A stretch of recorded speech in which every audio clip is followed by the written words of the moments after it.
मेरे प्यारे देशवासियों, नमस्कार। आज आपसे मन की बात एक ऐसे समय कर रहा हूं जब कोरोना हम सभी के धैर्य, हम सभी के दुख बर्दाश्त करने की सीमा की परीक्षा ले रहा है। बहुत से अपने हमें असमय छोड़कर चले गए हैं। कोरोना की पहली वेव का सफलतापूर्वक मुकाबला करने के बाद देश हौसले से भरा हुआ था, आत्मविश्वास से भरा हुआ था। लेकिन इस तूफान ने देश को झकझोर दिया है। साथियों, बीते दिनों इस संकट से निपटने के लिए मेरी अलग-अलग सेक्टर्स के एक्सपर्ट्स के साथ, विशेषज्ञों के साथ लंबी चर्चा हुई है। हमारी फार्मा इंडस्ट्री के लोग हों, वैक्सीन मैन्युफैक्चरर्स हों, ऑक्सीजन के प्रोडक्शन से जुड़े लोग हों या फिर मेडिकल फील्ड के जानकार, उन्होंने अपने महत्वपूर्ण सुझाव सरकार को दिए हैं। इस समय हमें इस लड़ाई को जीतने के लिए एक्सपर्ट्स और वैज्ञानिक सलाह को प्राथमिकता देनी है। राज्य सरकार के प्रयत्नों को आगे बढ़ाने में भारत सरकार पूरी शक्ति से जुटी हुई है। राज्य सरकारें भी अपना दायित्व निभाने की पूरी कोशिश कर रही हैं। साथियों, कोरोना के खिलाफ इस समय बहुत बड़ी लड़ाई देश के डॉक्टर्स और हेल्थ वर्कर्स लड़ रहे हैं। पिछले एक साल में उन्हें इस बीमारी को लेकर हर तरह के अनुभव भी हुए हैं। हमारे साथ इस समय मुंबई से प्रसिद्ध डॉक्टर शशांक जोशी जी जुड़ रहे हैं। डॉक्टर शशांक जी को कोरोना के इलाज और इससे जुड़ी रिसर्च का बहुत जमीनी अनुभव है। वो इंडियन कॉलेज ऑफ फिजिशियंस के डीन भी रह चुके हैं। आइए बात करते हैं डॉक्टर शशांक से। नमस्कार डॉक्टर शशांक जी। नमस्कार सर। अभी कुछ दिन पहले ही मुझे आपसे बात करने का अवसर मिला था। आपके विचारों की स्पष्टता मुझे बहुत अच्छी लगी थी। मुझे लगा देश के सभी नागरिकों को आपके विचार जानने चाहिए। जो बातें सुनने में आती है उसी को मैं एक सवाल के रूप में आपके सामने प्रस्तुत करता हूँ। डॉक्टर शशांक, आप लोग इस समय दिन रात जीवन रक्षा के काम में लगे हुए हैं। सबसे पहले तो मैं चाहूंगा कि आप सेकंड वेव के बारे में लोगों को बताएं। मेडिकली ये कैसे अलग है और क्या-क्या सावधानी जरूरी है। धन्यवाद सर। ये दूसरी बाढ़ आई है, ये तेजी से आई है। तो जितनी पहली बाढ़ थी उससे ये वायरस ज़्यादा तेज चल रहा है, लेकिन अच्छी बात यह है कि उससे ज़्यादा रफ्तार से रिकवरी भी है और मृत्यु दर काफ़ी कम है। इसमें दो तीन फर्क है। पहली तो ये युवाओं में और बच्चों में भी थोड़ा दिखाई दे रहा है। उसके जो लक्षण हैं, पहले जैसे लक्षण थे, सांस चढ़ना, सूखा खांसी आना, बुखार आना, ये तो सब है ही, पर उसके साथ थोड़ा गंध जाना, स्वाद चला जाना, ये भी है। और लोग थोड़े भयभीत हुए। भयभीत होने की बिल्कुल जरूरत नहीं है। 80-90% लोगों में इसमें कोई भी लक्षण नहीं दिखाई देते हैं। ये म्यूटेशन जो बोलते हैं, घबराने की बात नहीं है। ये म्यूटेशन होते रहते हैं। जैसे हम कपड़े बदलते हैं वैसे वायरस भी अपना रंग बदल रहा है, और इसलिए बिल्कुल डरने की बात नहीं है। और ये वेव को हम पाल कर देंगे। वेव आती जाती है और ये वायरस आते जाते रहता है। तो यही अलग अलग लक्षण हैं और मेडिकली हमको सतर्क रहना चाहिए। एक 14 से 21 दिन का ये कोविड का टाइम टेबल है। इसमें वैद्यकीय सलाह लेना चाहिए। डॉक्टर शशांक, मेरे लिए भी आपने जो एनालिसिस बताया बड़ा इंटरेस्टिंग है। मुझे कई चिट्ठियां मिली हैं जिसमें ट्रीटमेंट के बारे में भी लोगों की बहुत सी आशंकाएं हैं। कुछ दवाओं की मांग बहुत ज्यादा है। इसलिए मैं चाहता हूं कि कोविड के ट्रीटमेंट के बारे में भी आप लोगों को जरूर बताएं। हाँ सर, क्लिनिकल ट्रीटमेंट लोग बहुत देरी से चालू करते हैं और अपने आप बीमारी से दब जाएंगी ये भरोसे पे रहते हैं और मोबाइल पे आने वाली बातों पे भरोसा रखते हैं। और अगर सरकारी दी हुई सूचना का पालन करे तो ये कठिनाई का सामना नहीं आता है। तो कोविड में जो ट्रीटमेंट क्लिनिकल प्रोटोकॉल है उसमें 3 प्रकार की तीव्रता है। हल्का या माइल्ड कोविड, मध्यम या मॉडरेट कोविड और तीव्र कोविड जो सीवियर कोविड बोलते हैं, इसके लिए है। तो जो हल्का कोविड है उसके लिए तो हम ऑक्सीजन का मॉनिटरिंग करते हैं, पल्स का मॉनिटरिंग करते हैं, बुखार का मॉनिटरिंग करते हैं। बुखार बढ़ जाता है तो कभी कभी पैरासीटामोल जैसी दवाई का इस्तेमाल करते हैं और अपने डॉक्टर से संपर्क करना चाहिए। जो मॉडरेट कोविड होता है, मध्यम कोविड होता है या तीव्र कोविड होता है, तो वैद्यक या अपने डॉक्टर के साथ संपर्क करना बहुत जरूरी है। सही और सस्ती दवाई अवेलेबल है, जिसमें स्टीरॉयड जो है ये जान बचा सकती है, जो इनहेलर्स दे सकते हैं हम, टैबलेट दे सकते हैं हम, और उसके साथ ही प्राणवायु जो ऑक्सीजन है वो देना पड़ता है, और इसके लिए छोटे छोटे इलाज है। लेकिन अक्सर क्या हो रहा है कि एक नई एक्सपेरिमेंटल दवाई है जिसका नाम है रेमडेसिविर। ये दवाई से एक चीज जरूर होती है कि अस्पताल में 2-3 दिन कम रहना पड़ता है और क्लिनिकल रिकवरी में थोड़ी सी उसकी एड होती है। ये भी दवाई कम काम करती है जब पहले 9-10 दिन में दी जाती है, और ये 5 ही दिन लेनी पड़ती है। तो ये लोग जो दौड़ रहे हैं रेमडेसिविर के पीछे, ये बिल्कुल दौड़ना नहीं चाहिए। ये दवाई की थोड़ा काम है, जिनको ऑक्सीजन लगता है, प्राणवायु ऑक्सीजन लगता है, जो अस्पताल में भर्ती होते हैं और डॉक्टर जब बताते तभी लेना चाहिए। तो ये बहुत जरूरी है सब लोगों को समझना। हम प्राणायाम करेंगे, हमारे शरीर के जो लंग्स है उसको थोड़ा एक्सपांड करेंगे, और जो हमारी खून पतली करने वाली जो इंजेक्शन आती है जिसको हम हिपैरिन बोलते हैं, ये छोटी छोटी दवाइयाँ देंगे तो 98% लोग सर ठीक हो जाते हैं। तो पॉजिटिव रहना बहुत ज़रूरी है। ट्रीटमेंट प्रोटोकॉल वैद्य के सलाह से लेना बहुत ज़रूरी है, और ये जो महंगी महंगी दवाई है उसके पीछे दौड़ने की कोई ज़रूरत नहीं है सर। अपने पास अच्छे इलाज चालू है, प्राणवायु ऑक्सीजन है, वेंटिलेटर की भी सुविधा है, सब कुछ है सर। और कभी कभी ये दवाई यदि मिल जाती है तो योग्य लोगों में ही देनी चाहिए। तो इसके लिए बहुत भ्रम पैदा हुआ है, और इसलिए ये स्पष्टीकरण देना चाहता हूँ सर कि अपने पास वर्ल्ड की सबसे बेस्ट ट्रीटमेंट अवेलेबल है। आप देखेंगे कि भारत में सबसे अच्छा रिकवरी रेट है। आप यदि कंपेयर करेंगे यूरोप के लिए, अमेरिका, वहीं से भी हमारे यहाँ के ट्रीटमेंट प्रोटोकॉल से मरीज ठीक हो रहे हैं सर। डॉक्टर शशांक, आपका बहुत बहुत धन्यवाद। डॉक्टर शशांक ने जो जानकारियां हमें दी वो बहुत जरूरी हैं और हम सबके काम आएगी। साथियों, मैं आप सबसे आग्रह करता हूं, आपको अगर कोई भी जानकारी चाहिए हो, कोई और आशंका हो, तो सही सोर्स से ही जानकारी लें। आपकी जो फैमिली डॉक्टर हो, आसपास के जो डॉक्टर्स हो, आप उनसे फोन से संपर्क करके सलाह लीजिए। मैं देख रहा हूं कि हमारे बहुत से डॉक्टर खुद भी ये जिम्मेदारी उठा रहे हैं। कई डॉक्टर्स सोशल मीडिया के जरिए लोगों को जानकारी दे रहे हैं, फोन पर, व्हाट्सएप पर भी काउंसलिंग कर रहे हैं। कई हॉस्पिटल की वेबसाइटें हैं जहां जानकारियां भी उपलब्ध हैं, और वहां आप डॉक्टर से परामर्श भी ले सकते हैं। ये बहुत सराहनीय है। मेरे साथ श्रीनगर से डॉक्टर नावीद नजीर शाह जुड़ रहे हैं। डॉक्टर नावीद श्रीनगर के गवर्नमेंट मेडिकल कॉलेज में प्रोफेसर हैं। नावीद जी अपनी देखरेख में अनेकों कोरोना पेशेंट्स को ठीक कर चुके हैं, और रमजान के इस पवित्र माह में डॉक्टर नावीद अपना कार्य भी निभा रहे हैं, और उन्होंने हमसे बातचीत के लिए समय भी निकाला है। आइए उन्हीं से बात करते हैं। नावीद जी, नमस्कार। नमस्कार सर। डॉक्टर नावीद, मन की बात के हमारे श्रोताओं ने इस मुश्किल समय में पैनिक मैनेजमेंट का सवाल उठाया है। आप अपने अनुभव से उन्हें क्या जवाब देंगे? देखिए, जब कोरोना शुरू हुआ तो कश्मीर में जो सबसे पहला हॉस्पिटल डिजिग्नेट हुआ एज कोविड हॉस्पिटल वो हमारा सीडी हॉस्पिटल था, जो मेडिकल कॉलेज के अंडर में आता है। तो उस टाइम एक खौफ का माहौल था लोगों में, तो था ही। वो समझते थे शायद कोविड का इन्फेक्शन किसी को हो जाता है तो एक डेथ सेंटेंस माना जाएगा ये। और ऐसे ही जो हमारे अस्पतालों में डॉक्टर साहिबान या पैरामेडिकल स्टाफ काम करते थे, उनमें भी एक खौफ का माहौल था कि हम इन पेशेंट्स को कैसे फेस करेंगे, हमें इन्फेक्शन होने का खतरा तो नहीं है। लेकिन जो ही टाइम गुजरा, हमने भी देखा कि अगर पूरी तरीके से हम जो प्रोटेक्टिव गियर पहने और एहतियाती तदाबीर जो है उन पे अमल करें, तो हम भी सेफ रह सकते हैं और हमारा जो बाकी स्टाफ है वो भी सेफ रह सकता है। और आगे आगे जब भी हम देखते गए तो ये मरीज, जो कुछ लोग बीमार थे, कुछ एसिम्प्टोमेटिक थे, यानी कि उनमें कोई बीमारी के कोई लक्षण नहीं थे, हमने देखा कि करीब करीब 90-95% से ज्यादा जो मरीज है वो खुद विदाउट एनी मेडिकेशन भी ठीक हो जाते हैं।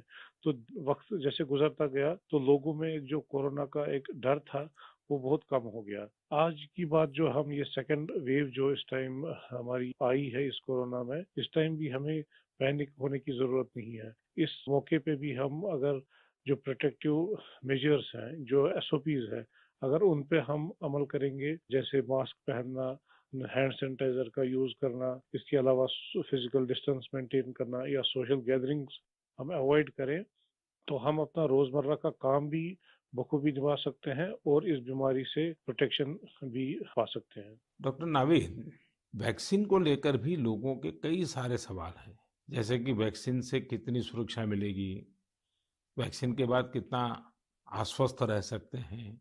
आप कुछ बात इसमें बताएं तो श्रोताओं को बहुत लाभ होगा। जब कोरोना का इन्फेक्शन सामने आया, तब से आज तक हमारे पास अभी कोविड-19 के अगेंस्ट कोई इफेक्टिव ट्रीटमेंट अवेलेबल नहीं है। तो हम इस बीमारी को फाइट दो ही चीजों से कर सकते हैं। एक तो प्रोटेक्टिव मेजर, और हम पहले से ही कह रहे थे कि अगर कोई इफेक्टिव वैक्सीन हमारे पास आए तो वो हमें इस बीमारी से निजात दिला सकता है। और हमारे मुल्क में दो वैक्सीन इस टाइम अवेलेबल है, कोवैक्सीन है, कोविशील्ड है, जो यहीं पे बना हुआ वैक्सीन है। और कंपनीज भी अपनी जो उन्होंने ट्रायल्स की हैं, तो उसमें भी देखा गया है कि इसकी एफिकेसी जो है वो 60% से ज्यादा है। अगर हम जम्मू कश्मीर की बात करें, हमारी यूटी में अभी तक 15 से 16 लाख तक लोगों ने अभी ये वैक्सीन लगाया है। हाँ, सोशल मीडिया में काफी इसके जो मिसकंसेप्शन या मिथ्स इसमें आए थे कि ये साइड इफेक्ट्स हैं। अभी तक हमारे जो भी यहाँ पे वैक्सीन लगे हैं, कोई साइड इफेक्ट उनमें नहीं पाया गया है। सिर्फ जो आम हर किसी वैक्सीन के साथ एसोसिएटेड होता है, किसी को बुखार आना, पूरे बदन में दर्द, या लोकल साइट जहाँ पे इंजेक्शन लगता है वहाँ पे पेन होना, ऐसे ही साइड इफेक्ट्स हमने हर मरीज में देखे हैं। तो कोई ग्रॉस हमने कोई एडवर्स इफेक्ट नहीं देखा है। हाँ, और दूसरी बात, लोगों में ये भी आशंका थी कि कुछ लोग आफ्टर वैक्सीनेशन यानी वैक्सीन टीकाकरण के बाद पॉजिटिव हो गए। इसमें कंपनी से ही गाइडलाइन है कि उसमें अगर किसी को टीका लगा है उसके बाद उसको इन्फेक्शन हो सकता है, वो पॉजिटिव हो सकता है, लेकिन जो बीमारी की सीवियरिटी है यानी बीमारी की शिद्दत जो है उन मरीजों में उतनी नहीं होगी। यानी कि वो पॉजिटिव हो सकते हैं, लेकिन जो बीमारी है वो एक जानलेवा बीमारी उनमें साबित नहीं हो सकती है। इसलिए जो भी ये मिसकंसेप्शंस हैं वैक्सीन के बारे में, वो हमें दिमाग से निकालने चाहिए। और जिस जिसकी बारी आई, क्योंकि 1 मई से हमारा पूरे मुल्क में जो भी 18 साल से ज्यादा की उम्र के हैं उनको वैक्सीन लगाने का कार्यक्रम शुरू होगा, तो लोगों से अपील यही करेंगे कि आप आए, वैक्सीन लगवाएं और अपने आप को भी प्रोटेक्ट करें, और ओवरऑल हमारी सोसाइटी और हमारी कम्युनिटी इससे प्रोटेक्ट हो जाएगी कोविड-19 के इन्फेक्शन से। डॉक्टर नावीद, आपका बहुत बहुत धन्यवाद और आपको रमजान के पवित्र महीने की बहुत बहुत शुभकामनाएं। बहुत बहुत शुक्रिया। साथियों, कोरोना की इस संकट काल में वैक्सीन की अहमियत सभी को पता चल रही है। इसलिए मेरा आग्रह है कि वैक्सीन को लेकर किसी भी अफवाह में न आए। आप सभी को मालूम भी होगा कि भारत सरकार की तरफ से सभी राज्य सरकारों को फ्री वैक्सीन भेजी गई है, जिसका लाभ 45 साल की उम्र के ऊपर के लोग ले सकते हैं। अब तो 1 मई से देश में 18 साल के ऊपर के हर व्यक्ति के लिए वैक्सीन उपलब्ध होने वाली है। अब देश का कॉरपोरेट सेक्टर, कंपनियां भी अपने कर्मचारियों को वैक्सीन लगाने के अभियान में भागीदारी निभा पाएगी। मुझे ये भी कहना है कि भारत सरकार की तरफ से मुफ्त वैक्सीन का जो कार्यक्रम अभी चल रहा है, वो आगे भी चलता रहेगा। मेरा राज्यों से भी आग्रह है कि वो भारत सरकार के इस मुफ्त वैक्सीन अभियान का लाभ अपने राज्य के ज्यादा से ज्यादा लोगों तक पहुंचाएं। साथियों, हम सब जानते हैं कि बीमारी में हमारे लिए अपनी अपने परिवार की देखभाल करना मानसिक तौर पर कितना मुश्किल होता है, लेकिन हमारे अस्पतालों के नर्सिंग स्टाफ को तो यही काम लगातार कितने ही मरीजों के लिए एक साथ करना होता है। ये सेवा भाव हमारे समाज की बहुत बड़ी ताकत है। नर्सिंग स्टाफ द्वारा की जा रही सेवा और परिश्रम के बारे में सबसे अच्छे से तो कोई नर्स ही बता सकती है। इसलिए मैंने रायपुर के doctor B R. Ambedkar medical college hospital में अपनी सेवाएं दे रही सिस्टर भावना ध्रुव जी को मन की बात में आमंत्रित किया है। वो अनेकों कोरोना मरीजों की देखभाल कर रही हैं। आइए उन्हीं से बात करते हैं। नमस्कार भावना जी। आदरणीय प्रधानमंत्री जी, नमस्कार। भावना जी, यस सर। मन की बात सुनने वालों को आप जरूर ये बताइए कि आपके परिवार में इतनी सारी जिम्मेवारियां, इतने सारे मैंने मल्टीटास्क, और सर। उसके बाद भी आप कोरोना के मरीजों के साथ काम कर यस रही सर। हैं। कोरोना के मरीजों के साथ आपका जो अनुभव रहा वो जरूर देशवासी सुनना चाहेंगे, क्योंकि सिस्टर जो होती हैं, नर्सिस जो होते हैं, वो यस सर। पेशेंट के सबसे निकट होती हैं और सबसे लंबे समय तक होती हैं। Yes sir. तो वो हर चीज को बड़ी बारीकी से समझ सकती हैं। जी बताइए। जी सर, मेरा टोटल एक्सपीरियंस कोविड में सर 2 मंथ का है सर। हम 14 डेज ड्यूटी करते हैं और 14 डेज के बाद हमें रेस्ट दिया जाता है। फिर 2 महीने बाद हमारा ये कोविड ड्यूटी रिपीट होता है सर। जब सबसे पहले मेरी कोविड ड्यूटी लगी तो सबसे पहले मैं अपने फैमिली मेंबर्स को ये कोविड ड्यूटी की बात शेयर करी। ये मई की बात है और मैं ये जैसे ही मैंने शेयर किया, सबके सब डर गए, घबरा गए मुझसे। कहने लगे कि बेटा ठीक से काम करना। एक इमोशनल सिचुएशन था सर बीच में, जब मेरी बेटी मुझसे पूछी, मम्मा आप कोविड ड्यूटी जा रहे हो? तो उस समय बहुत ही ज़्यादा मेरे लिए इमोशनल मोमेंट था। लेकिन जब मैं कोविड पेशेंट के पास गई तो मैं एक जिम्मेदारी घर में छोड़ के गई और जब मैं कोविड पेशेंट से मिली सर तो वो उनसे और ज़्यादा घबराए हुए थे।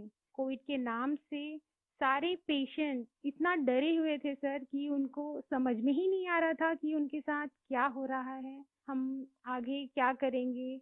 हम उनके डर को दूर करने के लिए उनसे बहुत अच्छे से हेल्दी एनवायरनमेंट दिए सर उन्हें। हमें जब ये कोविड ड्यूटी करने को कहा गया तो सर सबसे पहले हमको पीपी किट पहनने के लिए कहा गया सर, जो कि बहुत ही कठिन है। पीपी किट को पहन करके ड्यूटी करना सर, ये बहुत टफ था हमारे लिए। मैंने 2 मंथ की ड्यूटी में हर जगह 14-14 दिन ड्यूटी किए, वार्ड में, आईसीयू में, आइसोलेशन में सर। यानी कुल अलग। मिलाकर तो आप एक साल से इसी काम को कर रही है। Yes sir. वहाँ जाने से पहले मुझे नहीं पता था कि मेरे कलीग्स कौन हैं। हम एक टीम मेंबर की तरह काम किए सर, उनका जो भी प्रॉब्लम थे उनको शेयर किए। हम जाने पेशेंट के बारे में और उनका स्टिग्मा दूर किया सर। कई लोग ऐसे थे सर कि जो कोविड के नाम से ही डरते थे। वो सारे सिम्टम्स उनमें आते थे जब हम हिस्ट्री लेते थे उनसे, लेकिन वो डर के कारण वो अपना टेस्ट नहीं करवा पाते थे। तो हम उनको समझाते थे और सर जब सीवियरिटी बढ़ जाती थी तब उनका लंग्स ऑलरेडी इन्फेक्टेड हो चुका रहता था, तब उनको आईसीयू की जरूरत रहती थी, तब वो आते थे और साथ में उनकी पूरी फैमिली आती थी। तो ऐसा 1-2 केस हमने देखा सर। और ऐसा भी नहीं कि हर एक एज ग्रुप के साथ काम किया सर हमने, जिसमें छोटे बच्चे थे, महिला, पुरुष, बुजुर्ग, सारे तरह के पेशेंट थे सर। उन सबसे हमने बात करी तो सबने कहा कि हम डर की वजह से नहीं आ पाए।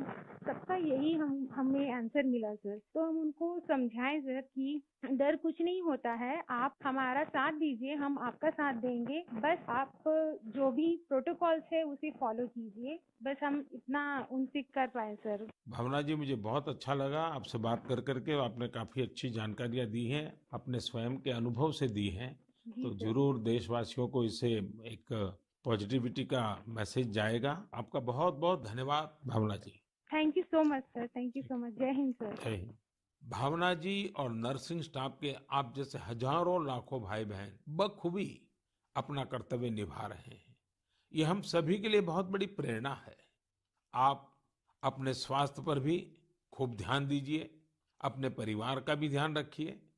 साथियों, हमारे साथ इस समय बेंगलुरु से सिस्टर सुरेखा जी भी जुड़ी हुई है। सुरेखा जी केसी जनरल हॉस्पिटल में सीनियर नर्सिंग ऑफिसर हैं। आइए उनके अनुभव भी जानते हैं। नमस्ते Surekha ji. I'm really proud and honored, sir, to speak to Prime Minister of our country. Surekha ji, you along with all fellow nurses and hospital staff are doing excellent work. India is thankful to you all. What is your message for the citizens in this fight against COVID-19? Yes, sir. Being a responsible citizens, I would really like to tell something like, please be humble to your neighbors. and early testing and proper tracking help us to reduce the mortality rate. And moreover, please, if you find any symptoms, isolate yourself and consult nearby doctors and get treated as early as possible. So community need to know awareness about this disease and be positive, don't be panic and don't be stressed out. It worsen the condition of the patient. We are thankful to our government, proud to have a vaccine also. I'm already vaccinated. With my own experience, I wanted to tell the citizens of India, no vaccines provides 100% protections immediately. It takes time to build a immunity. Please don't be scared to get vaccinated. Please vaccinate yourself. There is a minimal side effects, and I want to deliver the message like stay at home, stay healthy, avoid contact with the people who are sick, and avoid touching the nose, eyes and mouth unnecessarily. Please practice physical distancing, wear mask properly, wash your hands regularly, and home remedies you can practice in the house. Please drink Ayurvedic Khada, take steam inhalation and mouth gargling every day, and breathing exercise so you can do it. And one more thing, last and not least, please have a sympathy towards frontline workers and professionals. We need your support and cooperation. We will fight together. We will get through with the pandemic. This is what my message to the people, sir. Thank you Surekha ji. Thank you, sir. Surekha ji, वाकई आप बहुत कठिन समय में मोर्चा संभाले हुए हैं। आप अपना ध्यान रखिए। आपके परिवार को भी मेरी बहुत बहुत शुभकामनाएं हैं। मैं देश के लोगों से भी आग्रह करूंगा कि जैसा भावना जी, सुरेखा जी ने अपने अनुभव से बताया है, कोरोना से लड़ने के लिए पॉजिटिव स्पिरिट बहुत ज्यादा जरूरी है और देशवासियों को इसे बनाए रखना है। साथियों, डॉक्टर्स और नर्सिंग स्टाफ के साथ साथ इस समय लैब टेक्नीशियंस और एम्बुलेंस ड्राइवर्स जैसे फ्रंटलाइन वर्कर्स भी भगवान की तरह ही काम कर रहे हैं। जब कोई एम्बुलेंस किसी मरीज तक पहुंचती है तो उन्हें एम्बुलेंस ड्राइवर देवदूत जैसा ही लगता है। इन सब की सेवाओं के बारे में, इनके अनुभव के बारे में देश को जरूर जानना चाहिए। मेरे साथ अभी ऐसे ही एक सज्जन है, श्रीमान प्रेम वर्मा जी, जो कि एक एम्बुलेंस ड्राइवर है। जैसा कि इनके नाम से ही पता चलता है, प्रेम वर्मा जी अपने काम को, अपने कर्तव्य को पूरे प्रेम और लगन से करते हैं। आइए उनसे बात करते हैं। नमस्ते प्रेम जी। नमस्ते सर जी। भाई प्रेम, हाँ जी सर। आप अपने कार्य के बारे में हाँ जी। जरा विस्तार से बताइए। आपका जो अनुभव है वो भी बताइए। मैं गेट्स एम्बुलेंस में ड्राइवर की पोस्ट पे हूँ। हाँ। और जैसे ही कंट्रोल हमें एक टैब पे कॉल देता है, 102 से जो कॉल आती है, हम मूव करते हैं पेशेंट के पास। हम पेशेंट को जाते हैं उनके पास। तो 2 साल से हम कंटिन्यू कर रहे हैं काम। अपना किट पहन के, ग्लव्स, मास्क पहन के पेशेंट को जहाँ वो ड्रॉप करने के लिए कहते हैं, जो भी हॉस्पिटल में, हम जल्दी से जल्दी उनको ड्रॉप करते हैं। आपको तो वैक्सीन की दोनों डोज लग गई होगी। बिल्कुल सर। तो दूसरे लोगों को वैक्सीन लगवाएं, इसके लिए आपका क्या संदेश है? सर बिल्कुल सभी को ये डोज लगवानी चाहिए और अच्छी ही है फैमिली के लिए भी। अब मुझे मेरी मम्मी कहती है ये नौकरी छोड़ दो।